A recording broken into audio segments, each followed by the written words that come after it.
Hello Animorphs fans and welcome back to the Animorphs Reviews YouTube channel. Today we're doing yet another AniLysis, and today it is on everybody's favourite, the hero we all need, Steve Berenson, Jake's father. And this is a picture of a man.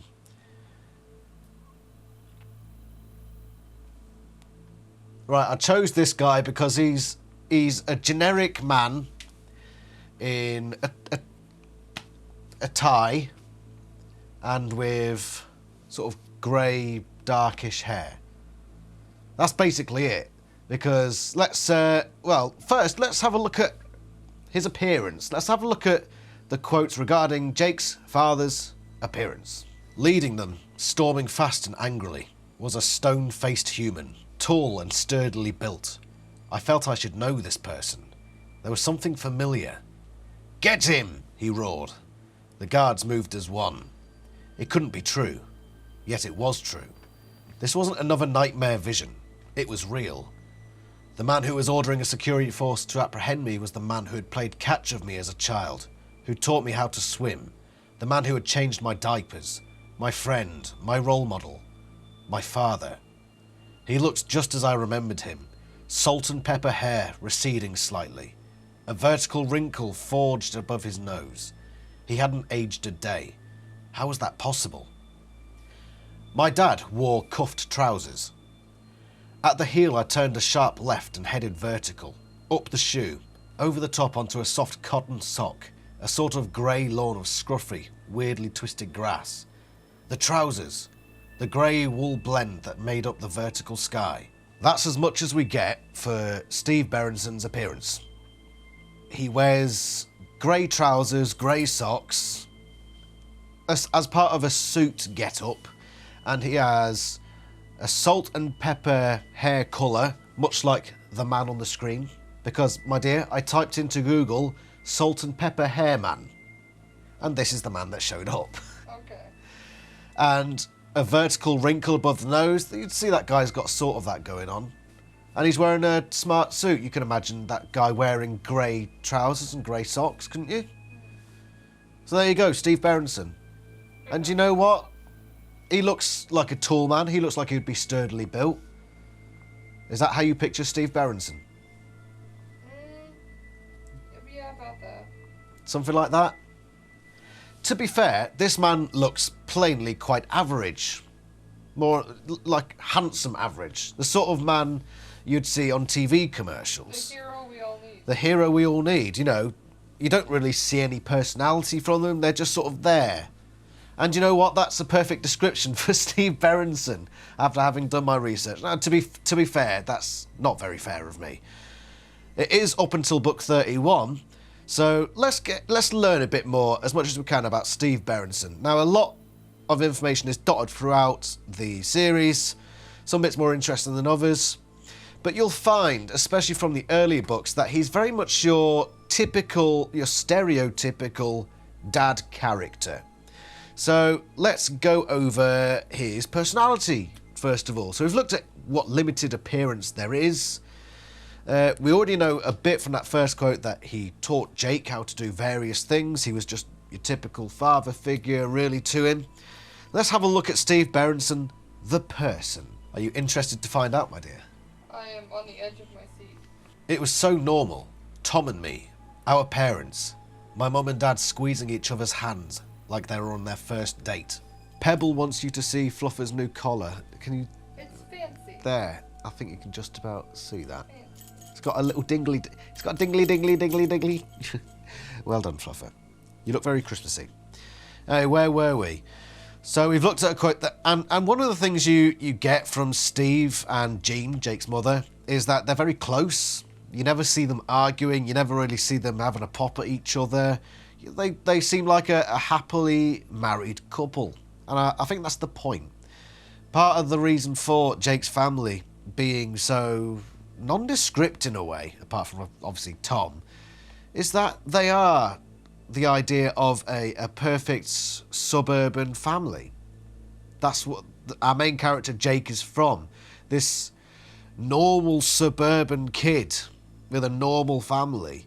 By the end of the series, well, spoiler, things get a bit topsy-turvy. Wouldn't you agree, my dear? Yes.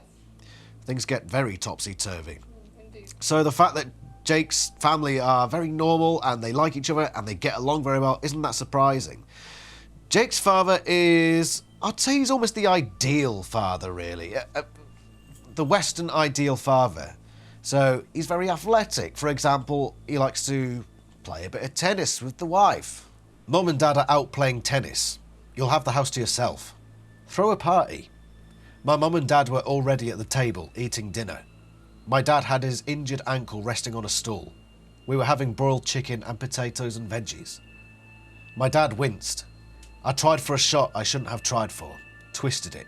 So that brings me neatly onto the idea that he's a man who he shows a bit of daring do. You know, I think this is, whether it's deliberate or not, it's putting a bit of character towards Jake. So Jake's very much like his father. And so Jake's father, whilst out playing tennis with his wife, jumped for a shot that he shouldn't have jumped for. He reached too far and ended up hurting himself in the process. Now, you could probably draw a lot of parallels there to what eventually happens to Jake and the other animals, but specifically Jake. So he is a man who will go that extra step even at risk to himself. He's also a very jolly man. He cracks a few jokes here and there, as a bit of banter, you know. Let's check that out. Where have I been? I repeated the question. Hanging out, you know. Hanging with Marco. I don't know why you bothered to ask, my dad said. His answer is always the same. Hanging out. So what did you do at work today, Dad? I asked him. Hung out, he said. He gave me a wink and we all laughed. I talked to your dad on my way up. He said if you clean the garage you can go out for a while. It seemed very important to him. Like maybe if you clean the garage he would be the happiest guy in the world. Sure, why not? My mum has been after him for a month to clean the garage. So now he gets to dump it off on me. Why wouldn't he be happy? My father was in his lazy boy, remote control in hand. What do you mean, what's up? He asked, genuinely surprised. The fight's on tonight. $40 on pay-per-view. Corn chips, bean dip, loud grunting male noises, beer, for me, soda for you and Tom. It was a big thing for my dad to actually spend $40 on pay-per-view. He was doing it as a male bonding, father-son thing. Me and him and Tom, and probably one or two of my dad's friends from work. Again, he's the stereotypical dad. You know, he works hard, he cares for his family, but then he comes home, sits in front of the TV, puts the sport on, grabs a beer and, you know, brings some of the lads round for a bit of this, bit of that, you know, has a bit of fun. But there is a dark side to Steve, and that's his rampant, patriarchal-rooted misogyny. And you'll see what I mean. My mother came into the living room. Am I even allowed in here? She asked mockingly. When does this room become the temple of male aggression? Not till 7, my dad said. Until then we will allow females, especially if the females remembered to pick up chips on their way home from work. Are Pete and Dominic coming over? Yeah, but you don't have to feed them, my dad joked. Those guys are lucky I don't charge them admission. You see what I mean? He puts on this good guy impersonation and then he comes out with such sexist, evil comments like that. The guy's practically Hitler. Isn't that right, my dad? You can't be saying stuff like that because it means you're a bad person. We can't be having those sorts of jokes. But anyway, the book tells us that he's a good guy. Listen to this. He was a good guy, my dad. Not just because he was my dad, because he was a good person. Because he did his work as well as he knew how and wasn't a jerk to the people around him. That doesn't make you a saint or anything, but I guess when I think about it, that's what I hope I'll do when I'm older. Treat my family right, do my job well, not be a jerk to the people I meet. Maybe that's not a huge, ambitious goal, but it would be enough for me. I've done the hero thing. You can have the hero thing. Me, I wanted a day when all I'd have to do was be a decent human being. It was a long day. So then the series lies to us. It takes this horrible misogynist and calls him a good guy. Disgusting. I hope the authors are freaking ashamed of themselves. They should hang their heads in shame for saying that this horrible, fascistic, patriarchal, misogynist, sexist, racist Hitler is a good guy? What's that all about? Burn all the books. We should burn all the books. That's going too far. Or is it? Anyway, so we found out that the books say that he's a good person, but secretly he's deeply misogynistic and evil. So let's have a look at his parenting skills. What's he like as a parent to Jake and Tom? We get quite a lot of cues, and once again, it's sort of the stereotypical dad thing going on. So let's have a look at some quotes. It was just this warmth that spread all through me. It was like when you're a little kid and you've had a terrible nightmare and you've woken up screaming. You know how you used to feel when your mum and dad would turn on the light and come in and sit beside you in bed? That's what it was like. Jake gets a warm, fuzzy feeling when thinking of his parents, essentially. His parents were very good to him, which I know it's your typical suburban American kid story.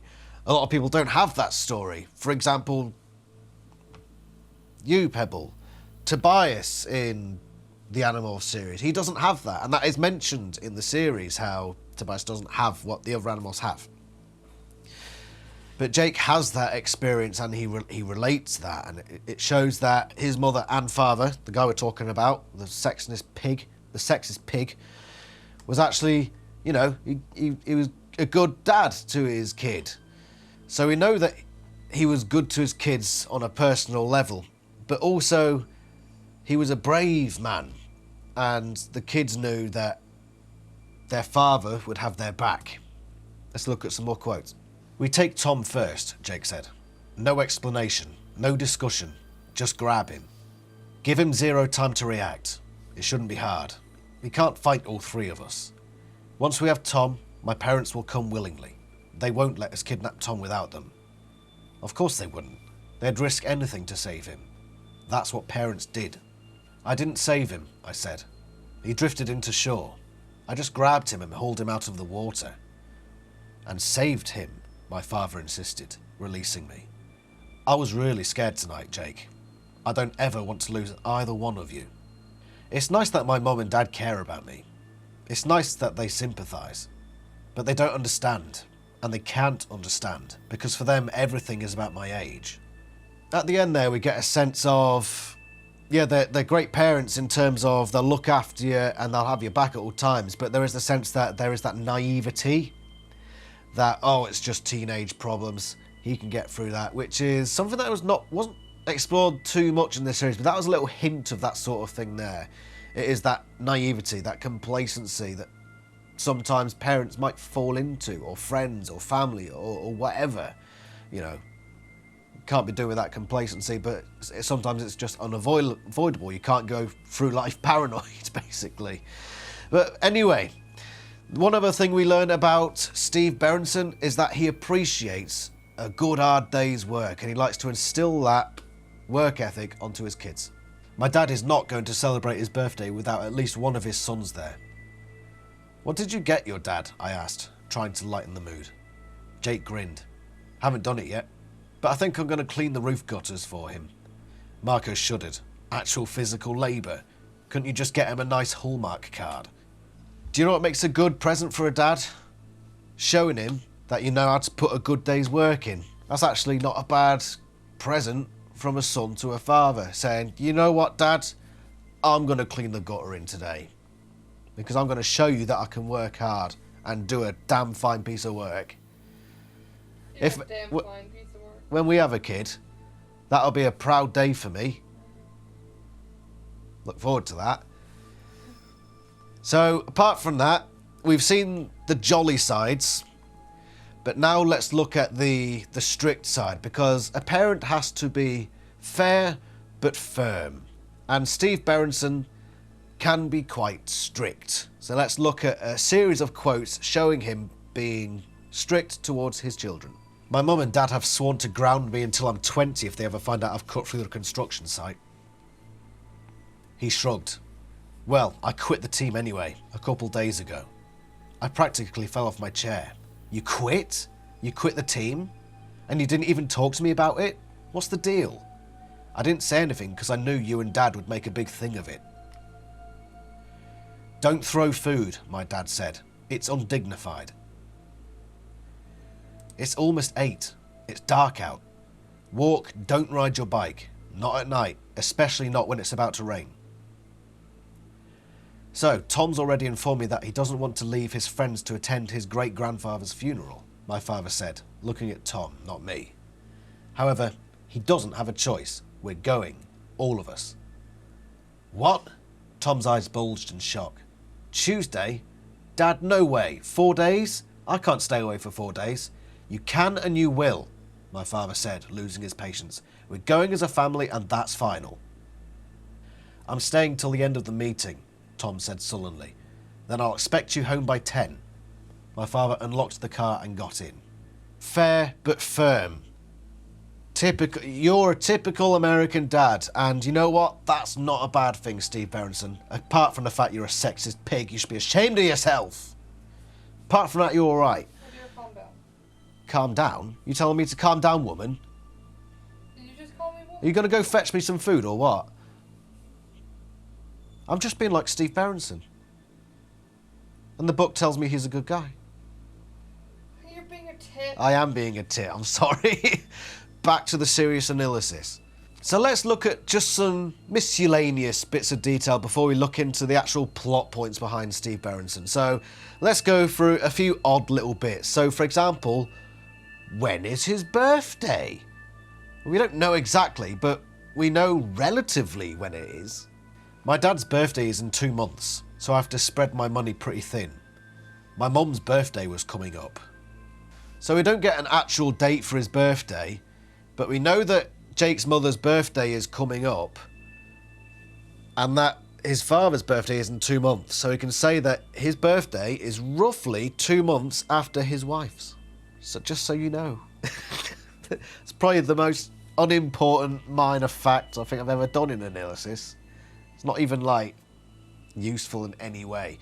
But let's have a look at a few things that he just likes. A few things that Steve Berenson has to get him through the day, get him through the week. What does he, does he sit down and read magazines or play any particular sports? Well, we're about to find out. Sweating and panting, I glanced at the racks. The sunburnt, wind-tattered cover of an old Sports Illustrated caught my eye. I picked it up. My dad, I said with surprise. He just got this issue in the mail. The garage door slid open. Jake stood inside, surrounded by a pile of bulging suitcases and other items he thought his family would need.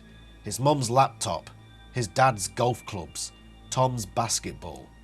I went down and lurked in the living room outside the kitchen. I heard the sounds of my father getting ready to leave, slurped coffee, the ritual checking of his beeper, the ow as he burned his fingers getting an English muffin out of the toaster. It hit the linoleum floor like a bomb. Smucker's raspberry preserves. The jar slammed into the ground an inch from me. From far, far up in the stratosphere, I heard my dad yell a word he's not supposed to use in front of the kids. Then I guess he saw me, because he said a worse word. I beat my dad inside. See, I know his routine. When he comes home, he walks down to the curb to check the mail and stands there going through it, muttering, junk, junk, okay, magazine, junk. My folks and I drove home together on Tuesday. I sat in the front seat with my dad while my mum dozed in the back. Dad let me choose the radio station and told me for only about the 10 millionth time how much better the music was in his day. We had burgers for lunch and my mum told us both for only about the 10 millionth time that we ate too much saturated fat. We pulled off to witness the world's largest ball of twine. You know, except for all the other world's largest twine balls. Small, simple things, but good ones. So we learned a few little miscellaneous details there. So he has English muffins for breakfast with raspberry jam on top, apparently. Do you like that? Yeah. He burns his fingers every morning. He drinks coffee every morning, bit like me. What else did he do? He talks about how music was better back in his day. I'll do something similar. I don't say back in the day, I just say my music's superior, don't I, my dear? Gets on your nerves a little bit. I'm a bit of a tit when it comes to music. And he has a wide vocabulary. So, what, he dropped the jar and said a rude word. So he brought it, oh, cunt! Don't say that word. Americans don't like it. Oh. Well, so then he said a worse word when he saw the cockroach. So he must have gone, nip. And then so apparently he and Jake eat too many saturated fats, which actually takes us on to our next miscellaneous topic. He loves his junk food and his takeaways, and he's not known for cooking. So let's look at some quotes for that. Actually, your father cooked. He cooks by calling Gourmet Express and having it delivered. But I did microwave the sauce, my dad said. That counts as cooking. Enough, my father said. I'm going to change. When I get back, we'll order pizza. How does that sound? Dinner was chicken soup for me. My father and brother wolfed down Chinese food. Downstairs, the smell of fresh waffles cooking. Dad. So I threw in that last one there just to show that he can cook. He cooked waffles. What is it, my dear? Waffles are frozen in America. You literally just put them in the toaster. Oh. So he can't cook. No. You can't cook. It's probably because he expects the woman to do all the cooking. Am I wrong? To be fair, I made you breakfast, and I'm not. You were the one not working today. And I made you But I do coffee. cook. He doesn't cook. He just orders takeaway all the time. And you started dinner, and I had to finish it. Are you comparing me to this pig? Yes. How dare... Sorry, Greta Thunberg voice. How dare you? How dare you? Take away my future. I actually like her. Do you? Yeah. Fair enough. She has a lot of good points. It's because you're part Swedish. Isn't she from Iceland? No, she's sweet. I'm pretty sure she's... I think she's Swedish. Am I wrong? Is Greta Thunberg Swedish? I'm pretty sure she is. Anyway, while Pebble figures that out... what was I saying? So... She is Swedish. She is Swedish. See? I'm 4% Swedish. You're 4% Swedish. You just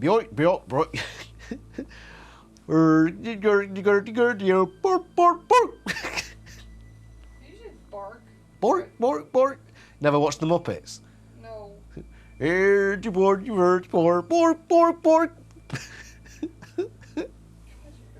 tit. That's the Muppet Show. I've never watched That's it. classic. I've never watched it. You've never watched the Muppet Show? Never. Wow. Something we're going to have to check. In fact, after we get divorced, I'm showing you the Muppet Show. So, he can't cook. You ain't a good cook, mate. But he can cook something. And that is a damn good bit of doctor work. Because he's a doctor. And he travels to and from work doing his doctory thing. Let's have a look at some quotes. So, Tom, what is it you said you were doing? I asked again. He gave me a dirty look. Do I have to check in with you now? I have things to do. Is that okay, little brother? A girl, my dad commented. I know these things. I'm a doctor. So that was the bit of exposition we needed in book one to find out that Jake's dad is a doctor. So what's the normal day like for Steve here? What's his regular routine? Well, obviously we know that he goes downstairs, burns his finger as he's making his breakfast. He likes raspberry, and I do too. And he likes raspberry, just like Pebble. So what happens after that? After he's got on his grey socks and his grey trousers, hurt himself on the freaking toaster or whatever. He goes to his office. The plan was for me to hitch a ride with my dad. Tobias would be gaining altitude, looking to hitch an elevator ride on a thermal. From high up, he'd be able to watch almost all of my dad's drive from home to his office. 2 miles, give or take. As soon as my father stepped into his own office, I shot down his leg and hid under the rubbish bin near his desk. Good morning, Doc. We have a full schedule today. It's ear infection central out there. 10 minutes later, the first kid came in with his mum. I'd always thought it was pretty cool that he was a doctor, but I guess I hadn't really thought much about it. On this day, though, there wasn't much else to focus on, so I focused on my dad.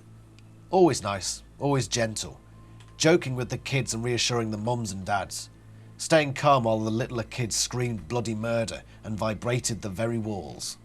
So he's only about 1 or 2 miles away from home when he goes to his office. He goes in, he's got his own office, lucky bastard, and he's got a bin next to his desk, lucky bastard.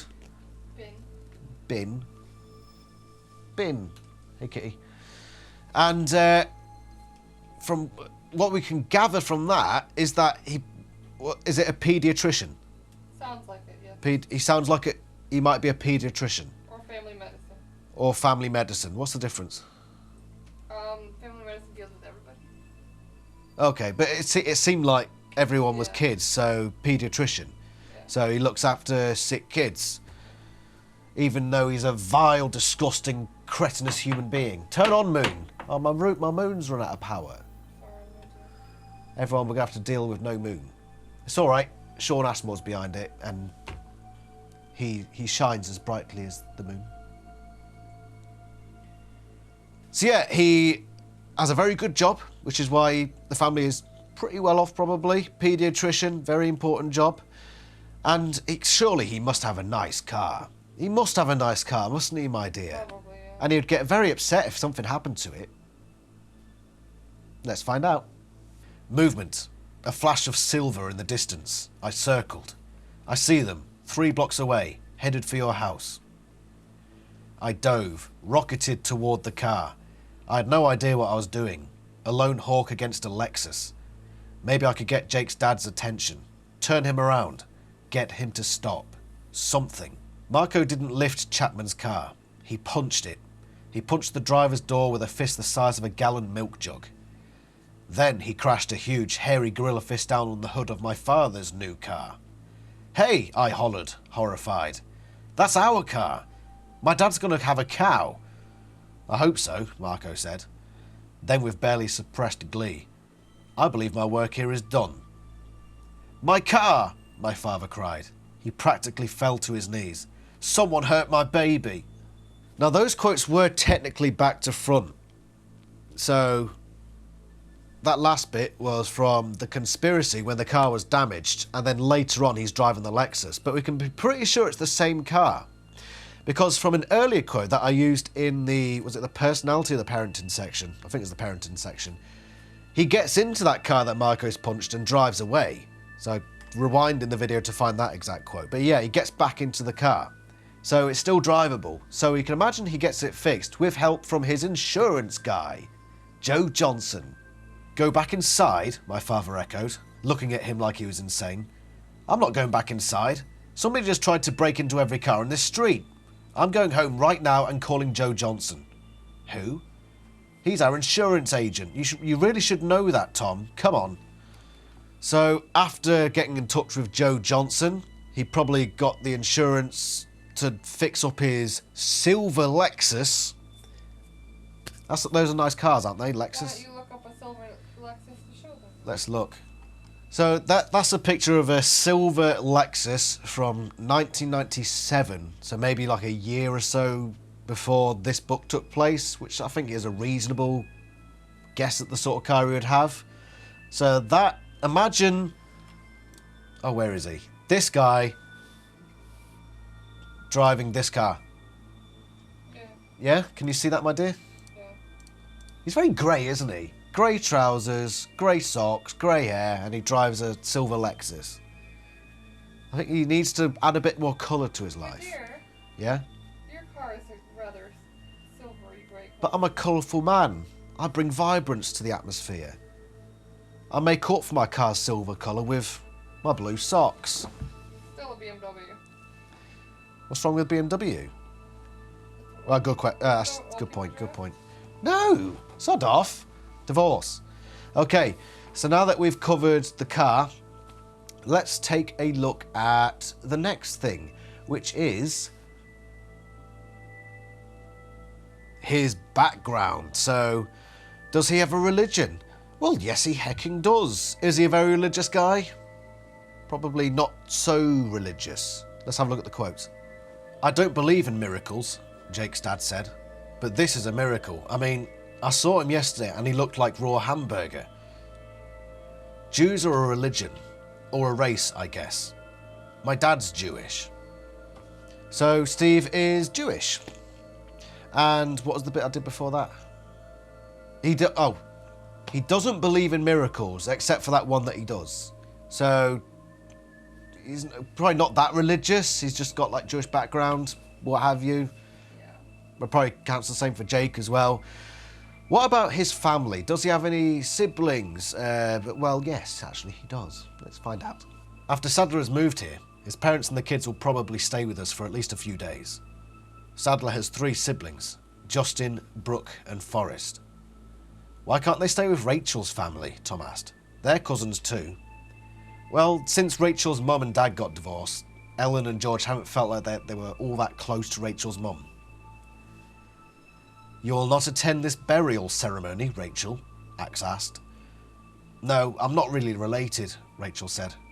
Grandpa G was Jake's great-grandfather on his mother's side. We're related on his father's side. So we can establish from those 2 quotes that he has 2 brothers. So you've got Dan, who is Rachel's father. That's what makes Jake and Rachel cousins, because Steve and Dan are brothers. But there's also the 3rd brother, George. We can sort of gather that based on... Oh, no. It might actually be Gene who's related there. But 2.5. He's got 1.5 brothers, possibly George. So he might be one of 3 boys, he might be one of 2. But we know that Dan is definitely his brother. So there are just 2 more quotes that I want to throw in miscellaneously before we go on to the plot. And it is the alternate timeline Steves. So what was Steve up to in alternate timelines? I had long suspected that Cassie might have slightly radical tendencies. A lot of blacks did. Blacks and a lot of Jews, although not in my family.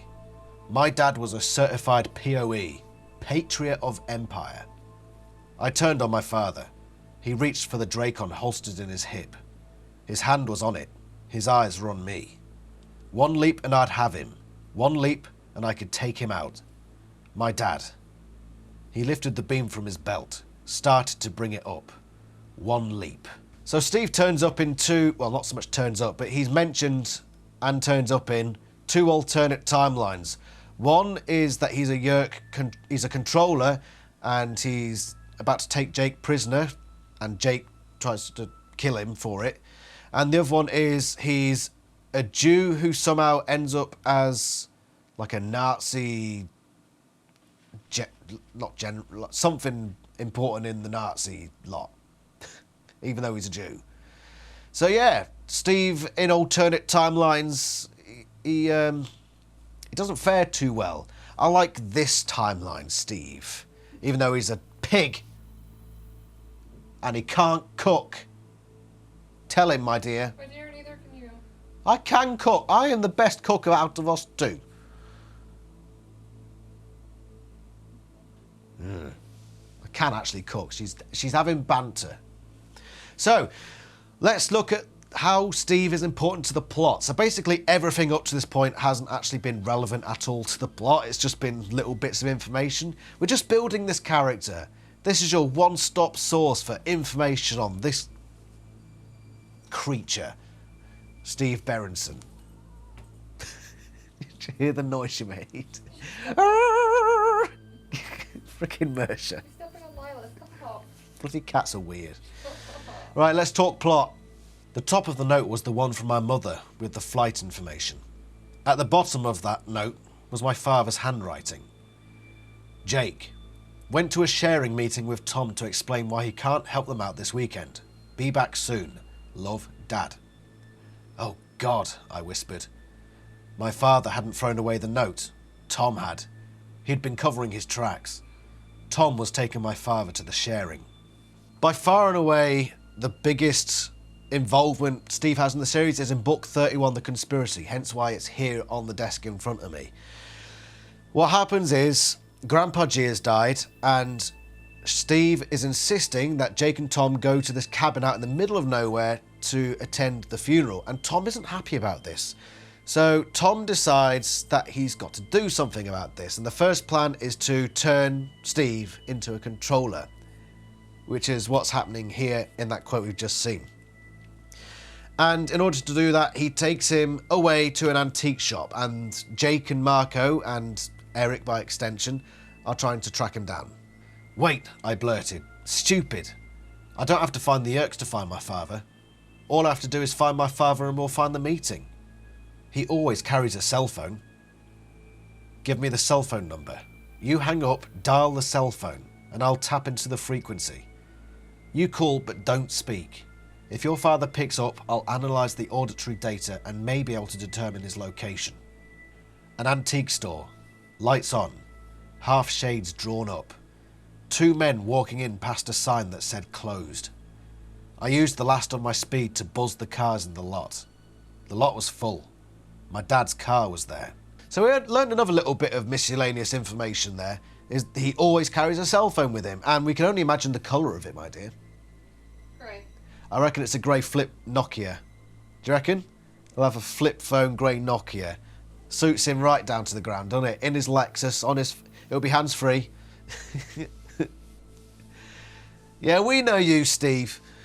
And his Lexus is in this car park. And then, unfortunately for the Yerks, their plan goes tits up because Marco smashes up the cars. We read that quote earlier. And so the Yerks start to get desperate. And the Animorphs know that they're going to get desperate. And they have their suspicions on how desperate they're going to get. If the Yerks can't make his father into a controller soon enough, they could just kill him.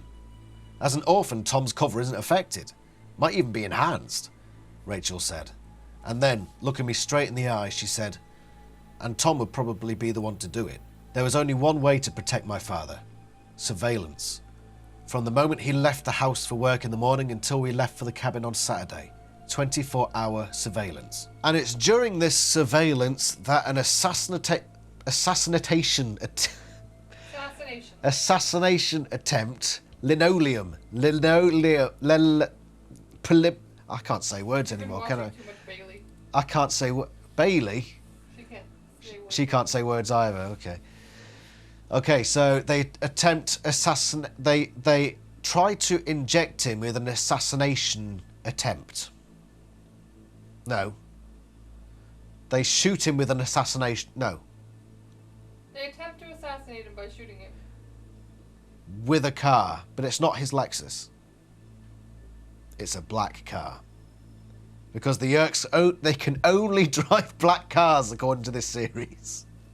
They're like the frickin' FBI. Anyway, here's some quotes. Chapman, it is him. I couldn't be sure in this light. 6 blocks from your house. Him driving. Some other guy in the passenger seat.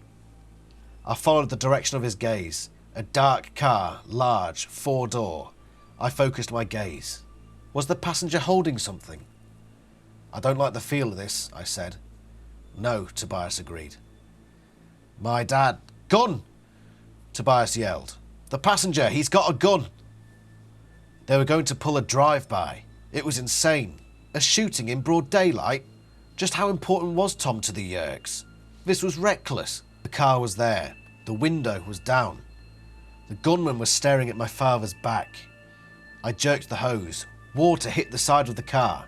The gunman yanked back in surprise. My father opened the door. I waved at the car and said, "Sorry." The car passed by.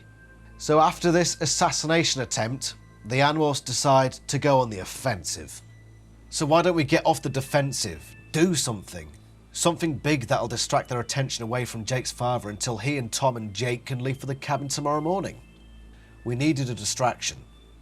The distraction I had in mind was big, and would hopefully last until I could get my father out of town. Kidnap Chapman, I said. This is the part where Jake kidnaps Chapman and gets Axe to torture him in order to protect his father. This is a big turning point in the series, and this is why I'm saying that Steve is so important at this stage of the series. I think the cat is digging her claws into Pebble in the back. Sorry, the wife's being attacked by cats in the background. But yeah, this is where Jake goes a bit further than he has done before. And he's gone far before. And now he goes that extra step further in torturing somebody. So that is what Steve brings indirectly, of course. And then they get out of town. They go to this cabin. And Tom does go along with them. But he finds Grandpa G's dagger, and he plans to kill Steve on the dock. My father was gone. Oh no, was I too late? Had I given Tom the exact and perfect chance he'd been waiting for? I eased open the front door, squeezed out through the gap and waited in the shadows on the porch. Listened. The breeze carried the sound of voices. There. My father and Tom were sitting down at the end of the dock, talking and dangling their feet in the water. My father laughed and gave Tom's shoulders a quick, spontaneous hug. Tom's sweatshirt bunched up at the back, revealing, for a moment, the gleaming dagger wedged in his back pocket. My father and Tom looked up in shock as the wooden dock tilted and collapsed with a screech. They scrambled to hold on, but the planks were an accordion being squeezed. The entire dock was being folded back on itself by some massive force. Tom and my father slipped into the water. That is when Tom's assassination attempt is foiled by the Animorphs and Steve Berenson is saved from being a controller. The thing is, he doesn't really do anything again until book 49, The Diversion. And what happens in that book, my dear? He gets made into a controller. So, as much as you can say, well done for saving him in book 31, the next time it becomes necessary, it's too late this time. So here's the quotes of them finding out that Steve and Jean are now controllers. Jake nodded. They went shopping. I thought they'd be home by now, but that's okay. When they get here, they'll already be in the car, all three of them. They'll pull into the driveway. Eric, you cloak the place in a hologram. Axe, Tobias and I jump in, pin Tom down, and force my dad to drive away. This is good. Makes our job simple. 2 SUVs were keeping pace with their car on parallel streets. It's a trap, Jake. The Yerks are onto us. We have to get out of here. Abort the mission. I can't leave, Tobias. They're my family. Prince Jake, remember. Tactical retreat. Save the army. Live to fight another day. I flew low and hard, swooped past the passenger door. The window rolled down. I caught a glimpse of Jake's mum, her face hard and twisted, her hand clenched, a glint of metal. I spun. Drake on Fire blasted past. The neighbour's bird bath exploded. I reeled, choked on the stench of burned feathers. In full view of his family, Jake morphed a peregrine falcon. This is for them. His thought speak was a whisper. For my real family. To give them hope and, finally, the truth. And for their Yerk captors. To give them a warning. This is another big moment for Steve. Because this is what brings Jake into the final part of his character arc. And it's a bit mysterious in a way, because you know that deep down he is feeling some great pain from this. But he's also learnt to turn this pain to his advantage. To, in a way, manipulate those around him to keep them all on side. So these are a couple of quotes that I think paint a good picture of where Jake is mentally after his parents are taken as controllers. Jake's parents, Jean and Steve, didn't make it out in time. Their chances of escape were slim from the beginning. Jake had done an almost superhuman job of protecting his parents, both from death and a fate worse than death. Infestation. Until the last time, when the Yerks finally took them. Jake hasn't been the same since. He blames himself. Yeah, he goes through the motions, but it's like he's lost the spark, lost whatever it was that kept him going, that kept us going. We all looked at Jake, his brother, his mother, his father, any of them, all of them. Tom could be stationed at that Yerk pool. Jake's parents, low-level, unwilling controllers, could be trapped down there in cages while their Yerks fed on Kandrona. Another little bit of information there. Somehow the Animorphs know that Steve and Jean are low-level controllers. I suppose that's just something they found out on their many excursions, looking around the place, doing a bit of spy job, doing a bit of observation. But yeah, they're low-level controllers, probably because it's the end of the war and they don't really have much use for doctors and what have you at this time. But the last real plot point they're involved in is being used as a bargaining chip by Tom to Jake. Part of a trade. Sorry, but we're not interested in hiding out in some out-of-the-way forest, some game preserve.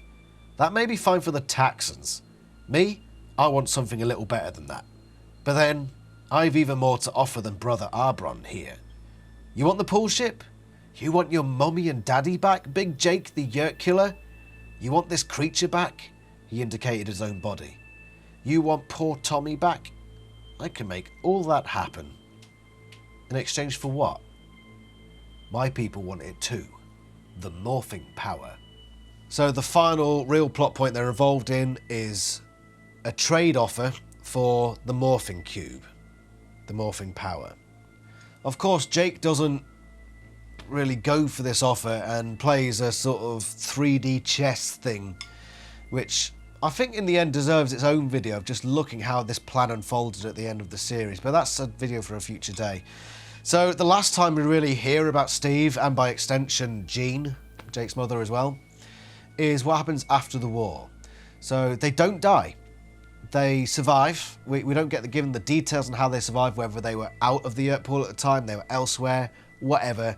They survived. And the only other time we hear of them is that between the end of the war and the final end of the series, after the 3 years have passed, Jake is living with them again.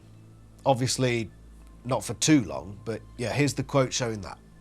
Like I say, I'm no psychiatrist, but he's depressed. You know, like not just sad, but something deeper. Like clinically depressed. Like a party balloon with half the helium gone. Like a flashlight with low batteries. He hangs around the house with his mum and dad. Sometimes he'll go for a drive. You know, at least he kept the free Jaguar. And that's the last we hear of Steve and Jean. They're alive. They're no longer controllers, so they're free. We never see their reaction to any of this, which is a shame. But Jake, at least for a while, is still living with his parents before he eventually moves out and then obviously goes to Kelbridge Space. And that's it, really. That is Steve Berenson, this handsome chappie here. And for the first half of the series, he's not very interesting at all. He's your stereotypical dad. Then he does become a bit more important, but not as a character in himself, more as a tool. And that's the thing about a lot of characters that float around Jake. It's all geared around Jake. It's all about how he reacts to the people around him and how he uses them and all that sort of stuff. So characters like Steve are very much background characters, even though we see quite a lot of them. Which is a shame, because I think the series would have benefited massively if his parents, for example, were given more characters, so when they were taken as controllers, we had a bigger effect, had a bigger impact. But alas, I still think Steve was a worthwhile character in the series, even though at the start he just came across as average Joe dad. Average Joe Johnson dad. Nothing wrong with that. Nothing wrong with that.